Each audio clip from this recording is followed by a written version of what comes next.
Good morning. അപ്പോൾ നമ്മൾ ഇന്ന് മുതൽ നമ്മുടെ ഫിസിക്സ് ക്ലാസ്സുകൾ ആരംഭിക്കുകയാണ്. ഫിസിക്സിലെ ഫസ്റ്റ് ചാപ്റ്ററാണ് മെഷർമെൻറ്റ്സ് ആൻഡ് യൂണിറ്റ്സ്, അളവുകളും അവരുടെ യൂണിറ്റുകളും. അപ്പോൾ നിങ്ങൾ അളവുകളൊക്കെ എടുക്കാൻ നിങ്ങൾക്ക് അറിയാം അല്ലേ? നമ്മൾ എന്താണ് ഒരു ലൈൻ, ഒരു 6 സെൻറ്റിമീറ്റർ നീളമുള്ള ലൈനൊക്കെ വരയ്ക്കുന്നത് നിങ്ങൾ സ്കെയിൽ ഉപയോഗിച്ചാണ് അല്ലേ? അപ്പോൾ നമ്മൾ സെൻറ്റിമീറ്ററിൽ ആണ് സ്കെയിലുള്ളത്. അപ്പോൾ അങ്ങനെ അളവുകൾ വരയ്ക്കാനുള്ള അളവെടുക്കാൻ അറിയാം. പിന്നെ എന്താണ് നമ്മൾ ഹൈറ്റ് മെഷർ ചെയ്യാൻ അറിയാം അല്ലേ? നിങ്ങൾക്ക് ടേപ്പ് വെച്ച് ഹൈറ്റ് മെഷർ ചെയ്യാൻ അറിയാം. പിന്നെ നിങ്ങൾക്ക് തന്ന ടേബിൾ വന്നു കഴിഞ്ഞാൽ ടേബിൾ മെഷർ ചെയ്യാനൊക്കെ നിങ്ങൾക്ക് അറിയാം അല്ലേ? അപ്പോൾ എങ്ങനെയാണ് ഓരോരോ മെഷർമെൻറ്റ്, നീളം, വീതി, അങ്ങനെയുള്ള മെഷർമെൻറ്റൊക്കെ നമ്മൾ എങ്ങനെയാണ് എടുക്കുന്നത്, അതുപോലെ അവരുടെ യൂണിറ്റ് എന്താണ്, അങ്ങനെയൊക്കെയാണ് നമ്മൾ ഈ ചാപ്റ്ററിൽ പഠിക്കാൻ പോകുന്നത്. അപ്പോൾ നമുക്ക് ചാപ്റ്ററിലേക്ക് കടക്കാം. അപ്പോൾ എല്ലാവരും ടെക്സ്റ്റ് ബുക്ക് എടുക്കുക. ടെക്സ്റ്റ് ബുക്കിലെ 8ാമത്തെ യൂണിറ്റാണ് മെഷർമെൻറ്റ്സ് ആൻഡ് യൂണിറ്റ്സ് എന്ന് പറയുന്നത്. 8ാമത്തെ പാഠമാണ് കേട്ടോ. നമുക്ക് നോക്കാം. എന്താണ്, പലതിനും പല യൂണിറ്റാണല്ലേ. ഇപ്പം നീളം എടുക്കണ മാതിരിയല്ല നമ്മൾ തൂക്കം എടുക്കുന്നതല്ലേ. നമ്മൾ വെയിറ്റ് ഒക്കെ നമ്മൾക്ക് വെയിറ്റ് എങ്ങനെയാണ് പറയുക? അപ്പോൾ എത്ര വെയിറ്റ് ഉണ്ടെന്ന് വെച്ചാൽ എന്താ പറയുക?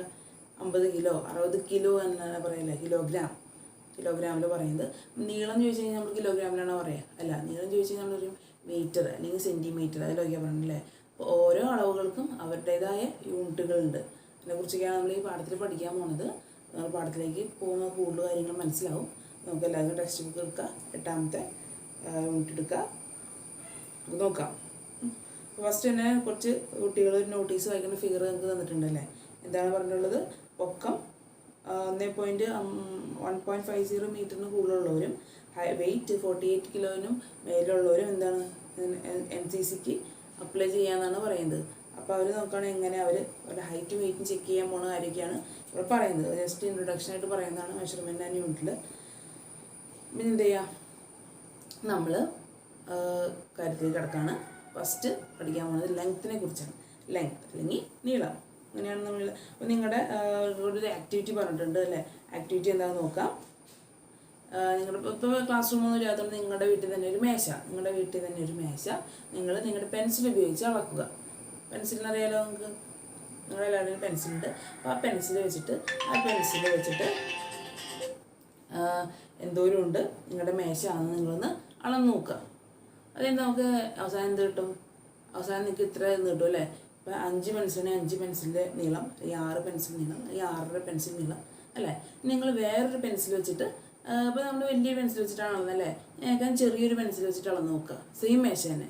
അപ്പോൾ എന്ത് കിട്ടും? ആ മേശയുമ്പോൾ തന്നെ നമുക്ക് 6.5 മീറ്റർ നീളം കിട്ടിയെടുത്ത്, ഈ 6.5 പെൻസിൽ നീളം ലെങ്ത്ത് കിട്ടിയെടുത്ത് 10 പെൻസിൽ നീളമായി മാറി അല്ലേ?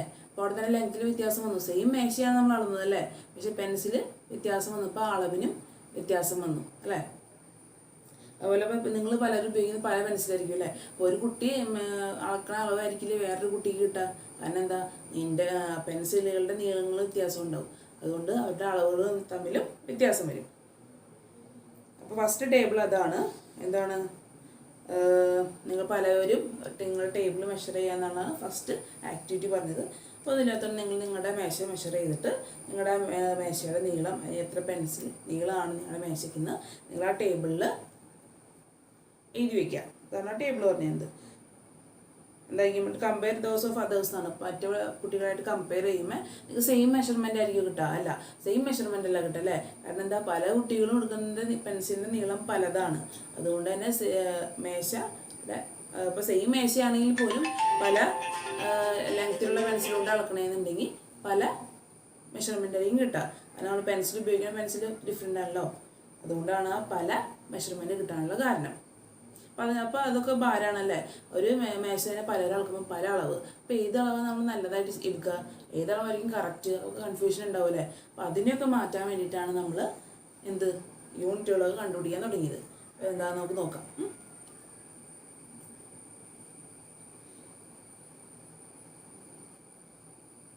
അതാണ് ആ പോർഷനിൽ പറഞ്ഞിട്ടുള്ള ജസ്റ്റ് ഇൻട്രൊഡക്ഷനായിട്ട് പറഞ്ഞതാണ്.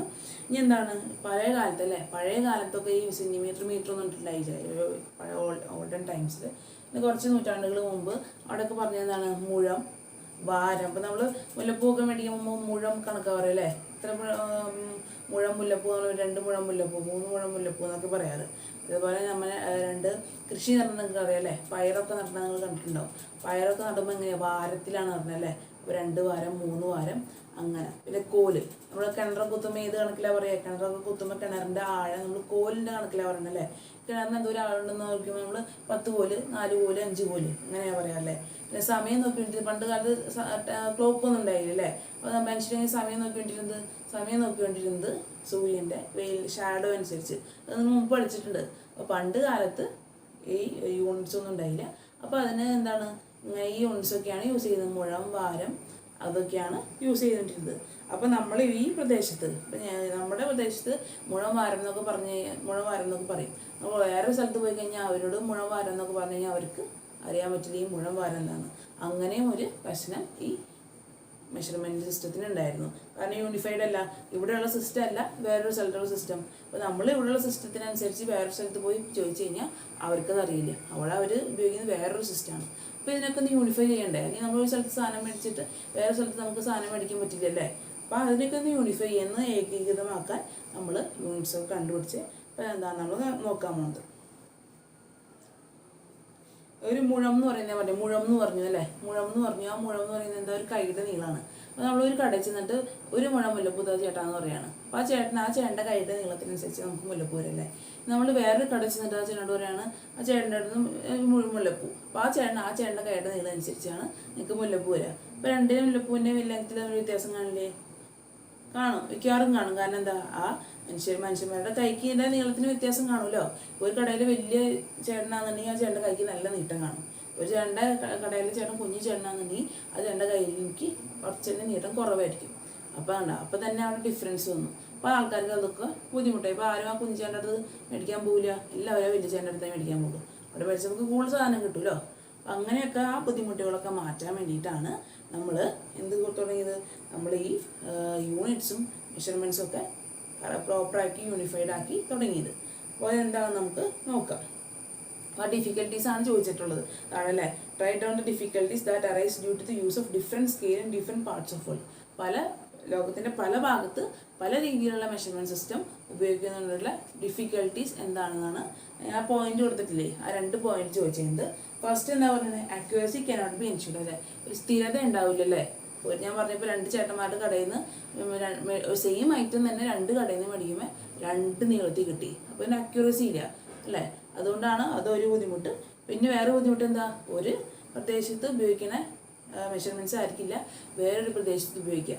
അപ്പോൾ നമ്മൾ ഇവിടെ നമ്മൾ മുഴം വാരം എന്നൊക്കെ പറഞ്ഞ് വേറൊരു സ്ഥലത്ത് ചെല്ലുമ്പോൾ മുഴം വാരം എന്നൊക്കെ പറഞ്ഞ് അവർക്ക് മനസ്സിലാവില്ല. അപ്പോൾ അത് യൂണിഫൈഡ് അല്ലാത്തതുകൊണ്ട് അതിൻ്റെ പ്രശ്നങ്ങളുണ്ടായി.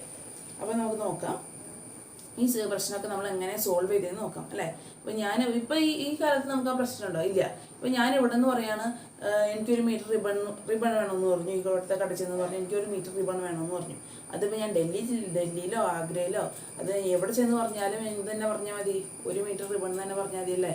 ആ യൂണിറ്റ്സൊക്കെ എല്ലായിടത്തും യൂണിഫൈഡായി. അപ്പോൾ ഭാഷ അല്ലെങ്കിൽ സ്ഥലം മാറുന്നതനുസരിച്ച് ഭാഷ മാറും പോലെ യൂണിറ്റ്സ് ഒന്നും മാറുന്നില്ല. അപ്പോൾ ഞാൻ ഇവിടെ നിന്ന് എനിക്കൊരു മീറ്റർ റിബൺ എന്തോരം കിട്ടുമോ അത് തന്നെയായിരിക്കും എനിക്ക് ഡൽഹി പോയാലും 1 മീറ്റർ റിബണായിട്ട് കിട്ടാൻ പോണത്. കാരണം എന്താ, ഈ യൂണിറ്റ്സിനെയൊക്കെ ഈ മെഷർമെൻറ്റ്സിനെയൊക്കെ നമ്മൾ യൂണിഫൈ ചെയ്തു. ലോകം മൊത്തം ഇപ്പോൾ ഉപയോഗിക്കുന്നത് ഒറ്റ സിസ്റ്റമാണ്. അതുകൊണ്ട് നമുക്ക് സാധനങ്ങളൊക്കെ മേടിക്കാൻ എളുപ്പമാണ് അല്ലേ. ഇപ്പോൾ നമുക്കൊരു കടയിൽ നിന്ന് 1 മീറ്റർ റിബൺ എന്ന് പറഞ്ഞാലും വേറെ കടയിൽ പോയി 1 metre ribbon മേടിച്ചാലും same നീളമായിരിക്കും.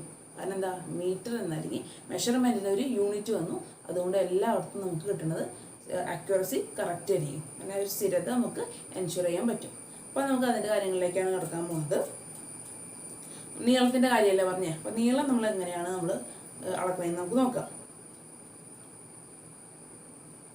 The standard scale is the unit of length. The standard is the unit of length. ബോക്സിൽ കൊടുത്തതുണ്ട് നിങ്ങൾ, ബോക്സിൽ കൊടുത്തതാണ് നമുക്ക് ആവശ്യമുള്ള സാധനം. Basic unit of length is metre and it simple is M. Basic unit of ലെങ്ത്തിൻ്റെ unit എന്ന് പറയുന്നത് എന്താണ്, ലെങ്ത്തിൻ്റെ ബേസിക് യൂണിറ്റ് മീറ്റർ ആണ്. അതിൻ്റെ സിമ്പിൾ എം ആണ്. അത് ഇമ്പോർട്ടൻ്റ് ആണ് കേട്ടോ, പരീക്ഷയ്ക്ക് ചോദിക്കും.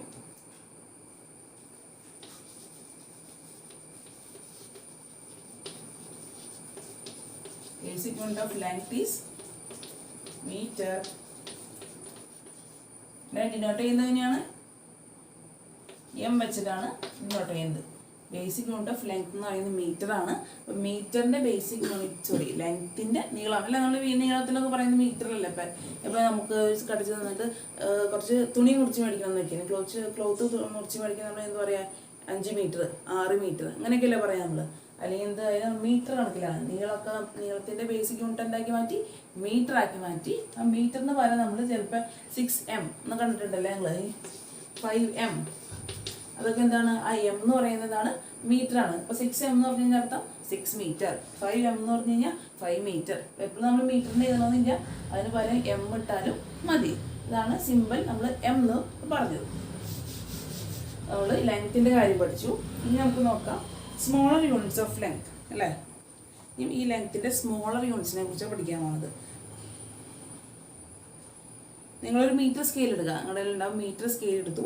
മീറ്റർ സ്കെയിലിൽ നിങ്ങൾ നോക്കുക, അപ്പോൾ നിങ്ങൾക്ക് എന്ത് കാണാൻ പറ്റും, വലിയ വരയും കാണാൻ പറ്റും. You might have observed long lines as well as numbers marked along it signs. എന്താണ്, വരകളും അതേപോലെ തന്നെ നമ്പേഴ്സും ആ സ്കെയിലിൽ മാർക്ക് ചെയ്യുന്നതിനാൽ നിങ്ങൾക്ക് കാണാൻ പറ്റും. ജസ്റ്റ് വരകളും ഉണ്ടാവും, നിങ്ങൾ സ്കെയിലൊക്കെ കണ്ടിട്ടില്ലേ, അതുപോലെ വരകളും ഉണ്ടാവും, അതേപോലെ തന്നെ നമ്പേഴ്സും ഉണ്ടാവും ആ സ്കെയിലിൽ. Markings on the scale start from 1.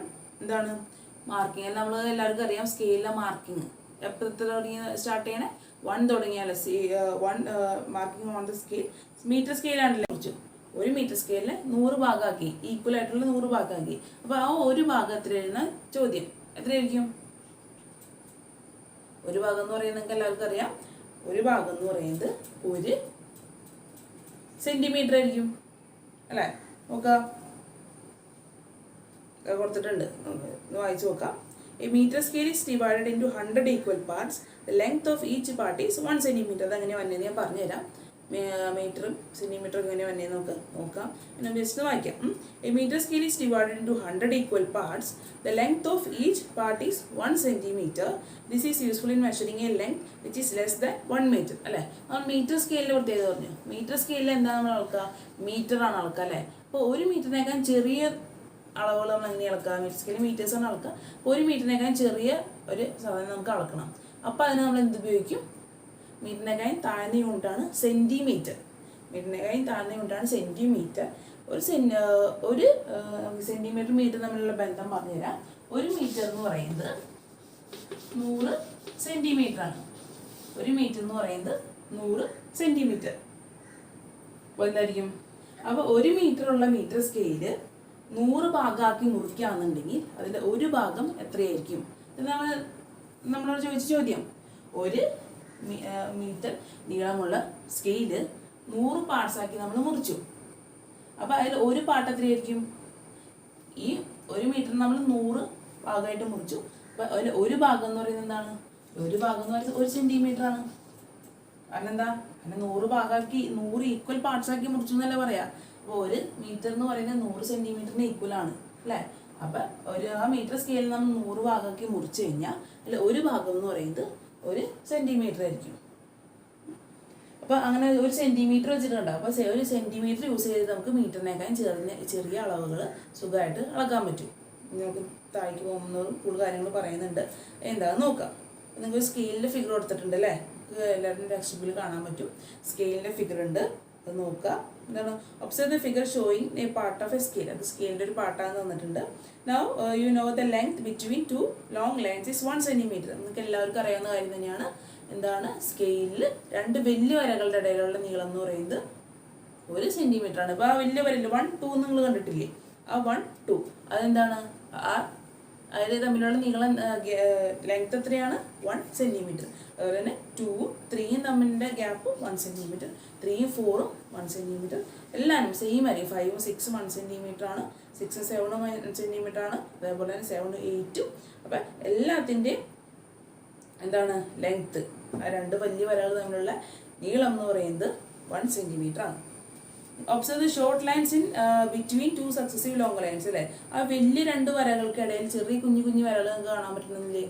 ഇപ്പോൾ 2ഉം 3ഉം ആണെന്നുണ്ടെങ്കിൽ 2 ഒരു വലിയ വര, 3 ഒരു വലിയ വര അല്ലേ. അതിൻ്റെ നടുക്ക് 10 ചെറിയ വരകൾ നിങ്ങൾ കാണുന്നുണ്ട് അല്ലേ. അതെന്തായിരിക്കും ഇപ്പം, ആ മെഷർമെൻറ്റിനെ പറഞ്ഞ പേരാണ് നമ്മൾ മില്ലിമീറ്റർ. സെൻറ്റിമീറ്ററിനെ നമ്മൾ 10 ആയിട്ട് ഡിവൈഡ് ചെയ്തു. അപ്പോൾ അതിൽ ഒരെണ്ണം എന്ന് പറയുന്നതാണ് മില്ലിമീറ്റർ.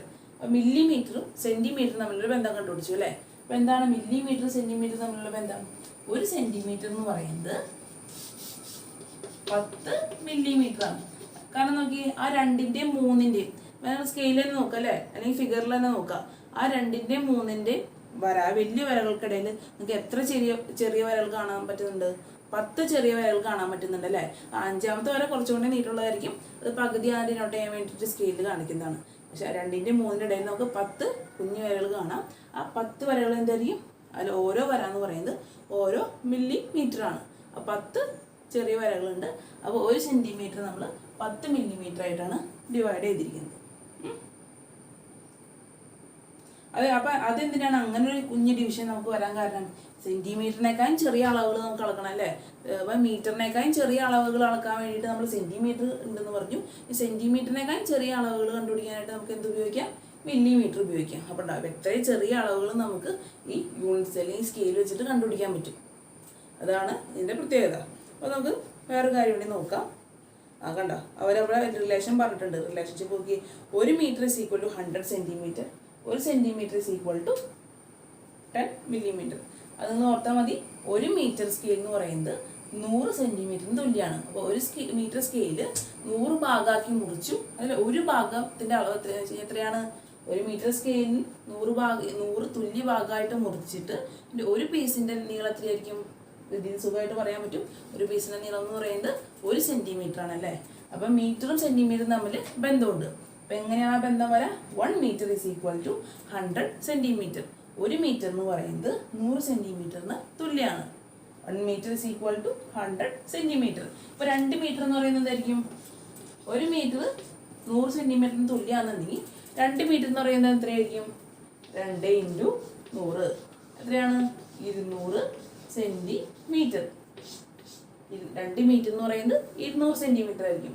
10 മീറ്റർ എന്ന് പറയുന്നതോ 10 × 100 1000 സെൻറ്റിമീറ്റർ. അപ്പോൾ ഏതൊരു നമ്പറിനെയും മീറ്ററിൽ തന്നു കഴിഞ്ഞാൽ സെൻറ്റിമീറ്ററിലേക്ക് മാറ്റാൻ എന്താ ചെയ്യേണ്ടത്? ആ നമ്പർ × 100 ചെയ്ത് കഴിഞ്ഞാൽ നമുക്ക് സെൻറ്റിമീറ്ററിലുള്ള നീളം കിട്ടും. അല്ല, 1 മീറ്റർ എന്ന് പറയുന്നത് 100 സെൻറ്റിമീറ്റർ ആണ്. അതുകൊണ്ട് തന്നെ 2 മീറ്റർ എന്ന് പറയുമ്പോൾ എന്തായിരിക്കും? 2 × 100. അപ്പോൾ ഏതൊരു നമ്പറിനെ മീറ്ററിൽ നിന്ന് സെൻറ്റിമീറ്ററിലേക്ക് മാറ്റാനായിട്ട് ആ സംഖ്യ × 100 ചെയ്താൽ നമുക്ക് കിട്ടും. അപ്പോൾ മീറ്റർ സെൻറ്റിമീറ്റർ തമ്മിലുള്ള ബന്ധം പഠിച്ചു നിങ്ങൾ. ഒക്കെ ഇമ്പോർട്ടൻ്റ് ആട്ടോ. നേരത്തെ എന്താ നമ്മൾ പഠിക്കാൻ പോണത്? ഇനി സെൻറ്റിമീറ്ററിനേക്കാളും ചെറിയ അളവുണ്ടോയെന്നാണ് നോക്കാൻ പോണത്. അപ്പോൾ നിങ്ങൾക്ക് സ്കെയിൽ നോക്കാം. 2 സെൻറ്റിമീറ്ററുകളുടെ ഇടയിൽ അല്ലെങ്കിൽ 2 വലിയ വരകളുടെ, ഇപ്പോൾ 2 ഉം 3 എടുക്കുക. നിങ്ങൾ സ്കെയിൽ എടുക്കുക. നിങ്ങൾ അതിൻ്റെ 2, 3 അല്ലേ, 2, 3 അതിൻ്റെ ഇടയിലുള്ള ഗ്യാപ്പ് അല്ലെങ്കിൽ ലെങ്ത് ആയിരിക്കും എന്ത്? 1 സെൻറ്റിമീറ്റർ എന്ന് പറയുന്നത്. അപ്പോൾ നമുക്ക് സെൻറ്റിമീറ്റർ മീറ്റർ തമ്മിലുള്ള റിലേഷൻ കിട്ടി. ഇനി നമ്മൾ സെൻറ്റിമീറ്ററും മില്ലിമീറ്ററും തമ്മിലുള്ള റിലേഷൻ കണ്ടുപിടിക്കാനാണ് പോണേ. അപ്പോൾ എന്ത് ചെയ്യുക? 1 സെൻറ്റിമീറ്ററിൻ്റെ ഇടയിൽ എത്ര കുഞ്ഞു വരകളുണ്ട്? 10 കുഞ്ഞു വരകൾ നമുക്ക് കാണാൻ പറ്റും അല്ലേ. അപ്പോൾ 1 സെൻറ്റിമീറ്ററിനെ തന്നെ നമ്മൾ എത്ര മില്ലിമീറ്റർ ആയിട്ട് ഡിവൈഡ് ചെയ്തേക്കാണ്?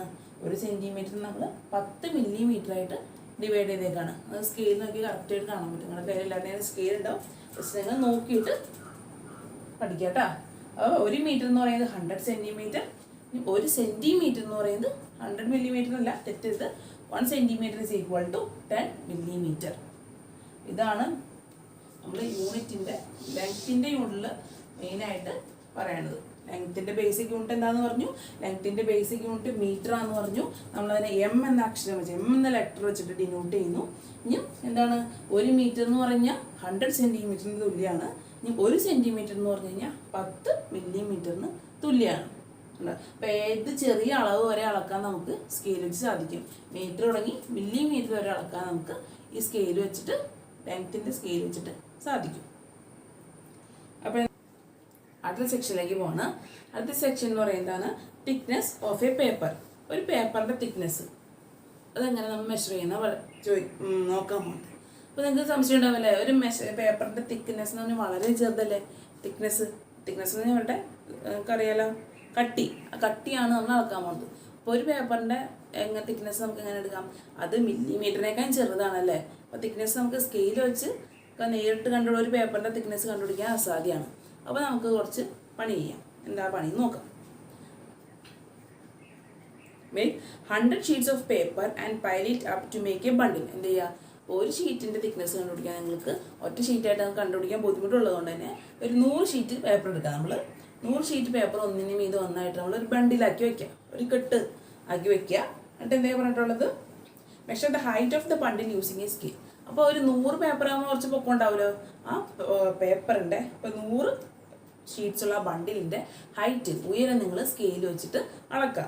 പിന്നെന്താണ്, if it falls in between 2 markings may suitable changes in the number of sheets. എന്താണ്, കറക്റ്റ് ഒരു ഹൈറ്റ് തമ്മിൽ വ്യത്യാസം ഉണ്ടെങ്കിൽ കറക്റ്റ് മാർക്ക് കിട്ടാൻ വേണ്ടിയിട്ട് കുറച്ചുകൂടെ പേപ്പർ ആഡ് ചെയ്യാനാണ് പറഞ്ഞത്. എന്ന് വെച്ച് കഴിഞ്ഞാൽ കറക്റ്റ് ഒരു സെൻറ്റിമീറ്റർ നമുക്ക് കിട്ടാൻ വേണ്ടിയിട്ട് 2-3 ഷീറ്റ്സ് കൂടെ ആഡ് ചെയ്തുള്ളതാണ് പറഞ്ഞിട്ടുള്ളത്. അപ്പോൾ നമ്മളെടുക്കുക, ഒരു 100 പേപ്പർ നമ്മൾ ഒറ്റ ബണ്ടിലാക്കി എടുക്കുക. നമ്മൾ അതിൻ്റെ ഹൈറ്റ് നോക്കുക സ്കെയിൽ വെച്ചിട്ട്. അപ്പോൾ നമുക്ക് മാർക്കിങ്സ് കിട്ടിക്കാണല്ലോ, ആ മാർക്കിങ് നോട്ട് ചെയ്യുക.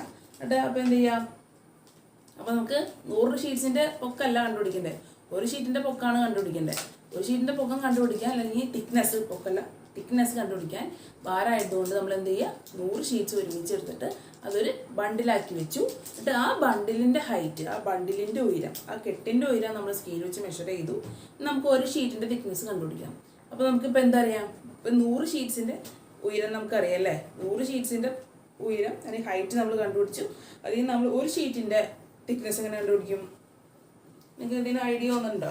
ഒന്ന് ആലോചിച്ച് നോക്കിയേ. എന്ത് ചെയ്താൽ മതി, ഹൈറ്റ്, ആ ഹൈറ്റ് ഡിവൈഡ്. ഇപ്പോൾ നമുക്ക് ഉയരം കിട്ടിയില്ലേ, 100 ഷീറ്റ്സ് അടക്കി വെച്ച പേപ്പറിന് ഇപ്പോൾ ഉയരം എന്ന് പറയുന്നത് ഇപ്പോൾ എത്ര കിട്ടിയെന്ന് വെച്ചാൽ, ഉയരം എന്ന് പറയുന്നത് നിങ്ങൾക്ക് 50 സെൻറ്റിമീറ്റർ കിട്ടിയെന്നുണ്ടെങ്കിൽ അപ്പോൾ അതിൻ്റെ പേപ്പർ എത്ര ഉണ്ടെന്ന് അറിയാം, 100 പേപ്പറാണെന്ന് അറിയാം. അപ്പോൾ ഒരെണ്ണത്തിൻ്റെ കണ്ടുപിടിക്കാൻ എന്ത് ചെയ്താൽ മതി, ആ കിട്ടിയ ഉയരം divided by number of sheets. അപ്പോൾ കിട്ടിയ ഉയരം 50 ആണെങ്കിൽ 50 ഡിവൈഡഡ് ബൈ 100, അത് 5/10, 1/2, 0.5. അപ്പോൾ ഒരു പേപ്പറിൻ്റെ തിക്നെസ് നമ്മൾ എത്ര കിട്ടി, 0.5 ആണ് കിട്ടി. അപ്പോൾ അങ്ങനെ ഒരു പേപ്പറിൻ്റെ തിക്നെസ് ആയിട്ട് കണ്ടുപിടിക്കാൻ ഭാരമുള്ളതുകൊണ്ട് നമ്മൾ എന്ത് ചെയ്തു, 100 പേപ്പറുകൾ ഒരുമിച്ചെടുത്ത് അത് അടക്കി വെച്ച് ഒരു ബണ്ടിലാക്കി ആ ബണ്ടിലിൻ്റെ ഉയരം നോക്കി. ആ ബണ്ടിലിൻ്റെ ഉയരം ഞാൻ ജസ്റ്റ് എക്സാമ്പിൾ പറഞ്ഞുതരാം. ആ ബണ്ടിലിൻ്റെ ഉയരം ഇപ്പോൾ നമ്മൾ ഒരു 50 സെൻറ്റിമീറ്റർ, ഇതൊന്നും കിട്ടില്ല, എന്നാലും കട്ടിയുള്ള പേപ്പറാണ് 50 സെൻറ്റിമീറ്റർ ആണ് വയ്ക്കാം. എക്സാമ്പിളാണ്, 50 സെൻറ്റിമീറ്റർ ആണ് നമുക്ക് ആ ബണ്ടിലിൻ്റെ ഉയരം കിട്ടിയത്. നമുക്ക് ഒരു ഷീറ്റ് 100 ഷീറ്റ് ഒരുമിച്ച് അടക്കി വെച്ചപ്പോഴാണ് 50 സെൻറ്റിമീറ്റർ കിട്ടിയതല്ലേ. ഇനി നമുക്ക് വേണ്ടത് 100 ഒരുമിച്ചല്ല, നമുക്ക് വേണ്ടത് ഒറ്റ ഷീറ്റിൻ്റെ തിക്നെസ് ആണ്. അപ്പം 100 ഷീറ്റ്സ് അടക്കി വെച്ചപ്പോൾ 50 സെൻറ്റിമീറ്റർ കിട്ടി. അപ്പോൾ ഇതിൽ നിന്ന് നമുക്ക് ഒരു ഷീറ്റിൻ്റെ എണ്ണം കണ്ടുപിടിക്കാൻ പറ്റില്ല. എങ്ങനെ പറയാം, thickness of 1 sheet equal to ആ കിട്ടിയ ഹൈറ്റ്, എത്രയാണ് നിങ്ങൾക്ക് കിട്ടിയ ഹൈറ്റ്, ആ ഹൈറ്റ് ഡിവൈഡഡ് ബൈ എത്ര ഷീറ്റാണോ നിങ്ങൾ വെച്ചത്. എത്ര ഷീറ്റാണ് വയ്ക്കുക, നമ്മൾ 100 ഷീറ്റാണ് വെച്ചത് അല്ലേ. അപ്പോൾ നമുക്ക് 1/2 കിട്ടും, 0.5 കിട്ടും. അപ്പം ഒരു പേപ്പറിൻ്റെ നമ്മളിപ്പോൾ എടുത്തതിൽ ഒരു പേപ്പറിൻ്റെ തിക്നെസ് എന്ന് പറയുന്നത് 0.5 ആണ് നമുക്ക് കിട്ടി. അപ്പം അങ്ങനെയാണ് നമുക്ക് ഈ ഒരു പേപ്പറിൻ്റെ തിക്നെസ് നമ്മൾ കണ്ടുപിടിച്ചത്. അപ്പോൾ നമുക്ക് നമ്മുടെ വിചാരം എന്താ, ഒരു പേപ്പറിൻ്റെ തിക്നെസ് കണ്ടുപിടിക്കാൻ പറ്റില്ല എന്ന് നമ്മൾ പെട്ടെന്ന് ആലോചിക്കുക അല്ലേ. ഒരു പേപ്പറിൻ്റെ തിക്നെസ് ആയി നമുക്ക് ഈ മെത്തേഡ് ഉപയോഗിച്ച് കണ്ടുപിടിക്കാൻ പറ്റുമെന്ന് മനസ്സിലായല്ലോ. അപ്പോൾ അതാണ് നിങ്ങൾ വീട്ടിൽ നിങ്ങൾക്ക് പേപ്പറൊക്കെ ഉണ്ടെന്നുണ്ടെങ്കിൽ നിങ്ങൾ ജസ്റ്റ് ഒന്ന് സമയം കിട്ടുമ്പോൾ നിങ്ങളൊന്ന് ചെയ്ത് നോക്കാം കേട്ടോ. 50 സെൻറ്റിമീറ്റർ ഒന്നും വരില്ല, ജസ്റ്റ് ചെറിയ റീഡിങ് വരണം. നിങ്ങൾക്ക് മനസ്സിലാകാൻ വേണ്ടിയിട്ട് ഞാനൊരു എക്സാമ്പിളാക്കി ഇട്ടെന്താണ്. ഇനി അടുത്ത എന്താണ്, length of a curved line. Curved എന്ന് വെച്ച് കഴിഞ്ഞാൽ നമ്മളിങ്ങനെ സ്ട്രെയിറ്റ് അല്ലാത്ത ലൈൻ, ഇങ്ങനെ വളഞ്ഞിരിക്കുന്ന ലൈൻ, ഇതാണ് ഒരു കർവ്ഡ് ലൈൻ. സ്ട്രെയിറ്റ് ആയിരിക്കില്ല, ഒരു പോയിന്റിൽ നിന്ന് അടുത്ത പോയിന്റിലേക്ക് സ്ട്രെയിറ്റ് ആയിരിക്കില്ല, അങ്ങനെ പൊക്കത്താക്കിയൊക്കെ പോണ ലൈനാണ്. നമ്മൾ കർവ്ഡ് റോഡ് എന്നൊക്കെ കണ്ടിട്ടുണ്ടല്ലേ, നമ്മൾ പോകുമ്പോൾ സിമ്പിളൊക്കെ കണ്ടിട്ടുണ്ട്, വളഞ്ഞ് പോണ കർവ്ഡ് റോഡ്. അതേപോലെ തന്നെ കർവ്ഡ് ലൈൻ എന്ന് പറഞ്ഞു കഴിഞ്ഞാൽ അങ്ങനെയാണ് കർവ്ഡ് ലൈൻ. അപ്പോൾ ഇതിൻ്റെ നീളം അളക്കാനാണ് നമ്മളോട് ചോദിച്ചത്. Length, how to measure the length of a curved line. ഈ കർവ്ഡ് ലൈനിൻ്റെ ലെങ്ത് എങ്ങനെ നമ്മൾ മെഷർ ചെയ്യും? സ്കെയിൽ വെച്ച് മെഷർ ചെയ്യാൻ പറ്റുമോ? ആലോചിക്കുക, സ്കെയിൽ ഇങ്ങനെ വെച്ച് നമുക്ക് മെഷർ ചെയ്യാൻ പറ്റുമോ? ഇപ്പോൾ നേരെയുള്ളൊരു ലൈനാണെന്നുണ്ടെങ്കിൽ നമുക്ക് സ്കെയിൽ വെച്ച് മെഷർ ചെയ്യാം അല്ലേ. പക്ഷെ ഇതൊരു കർവ്ഡ് ലൈനാണ്, അപ്പോൾ നമുക്ക് സ്കെയിൽ ഉപയോഗിച്ച് മെഷർ ചെയ്യാൻ പറ്റുമോ നോക്കിയേ. സ്കെയിൽ ഉപയോഗിച്ച് മെഷർ ചെയ്യാൻ പറ്റില്ല. അപ്പോൾ നമുക്ക് എന്തായിരിക്കും ചെയ്യുക? നമ്മുടെ മനസ്സിൽ എന്തെങ്കിലും തോന്നണ്ട? ആർക്കെങ്കിലും എന്തെങ്കിലും ഐഡിയ ഒന്നും തോന്നുന്നില്ല? അല്ലെങ്കിൽ മെഷർ ചെയ്യാൻ പറ്റില്ലെങ്കിലും ഈ കർവ്ഡ് ലൈൻ നമുക്ക് മെഷർ ചെയ്യാൻ പറ്റില്ല, അങ്ങനെയാണോ? എന്താ, നമ്മൾക്ക് ഒരു നൂലെടുക്കുക, എല്ലാവരുടെ വീട്ടിലുണ്ടാവും അല്ലേ. അവർ ത്രെഡ് എടുക്കുക, എന്ത് ചെയ്യുക, ആ നൂല് നമ്മൾ ഈ ഷേപ്പിൽ തന്നെ എങ്ങനെയാണ് വളച്ച് വയ്ക്കുക. നൂല് നമ്മൾ ഏത് ഷേപ്പിലായി തന്നെ കളയൂല്ലോ അല്ലേ. അപ്പോൾ ഈ സെയിം ഷേപ്പിൽ ഇതിൻ്റെ മീതെയൊക്കെ നമ്മൾ നൂല് ഇങ്ങനെ വയ്ക്കാം. അപ്പോൾ നൂലിന് ഏത് ഷേപ്പും ഇതിൽ വളയാൻ സാധിക്കുന്നതുകൊണ്ട് നൂല് വെച്ച് അളക്കാൻ നമുക്ക് ഒരു പ്രശ്നം ഉണ്ടാവില്ല അല്ലേ. എന്നിട്ട് എന്ത് ചെയ്യുക, ആ നൂല് നമ്മൾ ഇതിൻ്റെ മീതകൾ ഇങ്ങനെ നൂല് വെച്ചു അല്ലേ. എന്നിട്ട് എന്ത് ചെയ്യുക, ആ നൂല് നമ്മൾ എടുക്കുക. എന്നിട്ട് കറക്റ്റ് ആയിപ്പോൾ നമ്മൾ കട്ട് ചെയ്തെടുക്കുക. അപ്പോൾ ഇവിടെ വെച്ചിട്ട് കറക്റ്റ് ഈ പോർഷനിലെത്തുമ്പോൾ നമ്മൾ നൂലിൻ്റെ മെഷർമെൻറ്റ് കറക്റ്റ് ആയിരിക്കണം കേട്ടോ. ഇവിടെ നിന്ന് തുടങ്ങി ഇവിടെ അവസാനിക്കണം നമ്മുടെ നൂലിൻ്റെ ഭാഗം. എന്ത് ചെയ്യുക, ആ നൂല് എടുത്തു കഴിഞ്ഞാൽ നമ്മൾ നേരെ പിടിച്ച് കഴിഞ്ഞാൽ എന്തായിട്ട് കിട്ടും, സ്ട്രെയിറ്റ് ലൈനായിട്ട് കിട്ടില്ലേ. നൂലിനെ എപ്പോഴും വളഞ്ഞല്ലോ ഇരിക്കുക. നൂല് ഏത് ഷേപ്പ് എടുക്കാൻ പറ്റുന്നതുകൊണ്ട് നമ്മൾ നൂല് വെച്ചിട്ട് ഇതിൻ്റെ മീതെയൊക്കെ അതിൻ്റെ ലെങ്ത് എടുത്തു. എന്നിട്ട് ആ നൂല് നമ്മൾ നേരെയാക്കിയപ്പോൾ നമുക്ക് എന്ത് കിട്ടി, സ്ട്രെയിറ്റ് ലൈൻ കിട്ടി. ഞാൻ നൂല് നമ്മൾ മീറ്റർ സ്കെയിലിൽ വെച്ച് മെഷർ ചെയ്താൽ പോരെ ഈ കർവ്ഡ് ലൈനിൻ്റെ ലെങ്ത് കിട്ടാൻ വേണ്ടിയിട്ട്. മനസ്സിലായില്ലേ? അപ്പോൾ എല്ലാവരും കത്തിക്കണം അല്ലേ. അപ്പോൾ അതാണ് നമ്മൾ ഒരു കർവ്ഡ് ലൈനിൻ്റെ ലെങ്ത് നമുക്ക് മെഷർ ചെയ്യാൻ പറ്റും. ആ മെഷർ ചെയ്യാനുള്ള ഐഡിയ ആണ് നമ്മൾ പറഞ്ഞത്. നെക്സ്റ്റ് ഒന്ന് നോക്കാം. ആ പേപ്പറിൻ്റെ തിക്നെസ് നമുക്ക് കൊടുക്കണ ഫിഗർ നിങ്ങൾക്ക് ടെക്സ്റ്റ് ബുക്ക് കൊടുത്തിട്ടുണ്ട്. ഫിഗർ 8.5 കാണിച്ചിട്ടുണ്ട്. എന്താണ് ഒരു പേപ്പറിൻ്റെ തിക്നെസ് മെഷർ ചെയ്യുന്നതാണ് ആ ഫിഗർ 8.5 കാണിച്ചിട്ടുള്ളത്. ഇനി 8.6 ഒരു കർവ്ഡ് ലൈനിൻ്റെ മെഷർമെൻ്റ് ആണ് കാണിച്ചിട്ടുള്ളത്. അപ്പോൾ നിങ്ങളെന്താണ് ചോദിച്ചിട്ടുള്ളത്, നിങ്ങൾ ഒരു കർവ്ഡ് ലൈൻ നിങ്ങൾ തന്നെ ഒരു കർവ്ഡ് ലൈൻ AB വരയ്ക്കുക. ഇഷ്ടമുള്ള കർവ്ഡ് ലൈൻ നിങ്ങളുടെ ഇഷ്ടത്തിന് വരയ്ക്കുക. എന്നിട്ട് നിങ്ങൾ തന്നെ അതിൻ്റെ ഒരു മെഷർമെൻറ്റ് എടുക്കുക. എന്നിട്ട് നിങ്ങൾ സയൻസ് ഡയറിയിൽ സയൻസ് ടെക്സ്റ്റ് ബുക്കിൽ ഒന്ന് രേഖപ്പെടുത്തി വയ്ക്കുക. എളുപ്പമല്ലേ? നിങ്ങൾ പേപ്പറിൽ ഒരു കർവ്ഡ് ലൈൻ വരയ്ക്കുക, ഒരു നൂലെടുത്തിട്ട് അതിനെ മെഷർ ചെയ്യുക. എന്ത് ചെയ്യുക, ആ നൂല് മീറ്റർ സ്കെയിലിൽ വെച്ചിട്ട് നോക്കുക. അതായിരിക്കും ഈ കർവ്ഡ് ലൈനിൻ്റെ നീളം. അപ്പോൾ നിങ്ങൾക്ക് തന്നെ ചെയ്യാം, ഒരെണ്ണം നിങ്ങൾ തന്നെ ചെയ്തു നോക്കാം.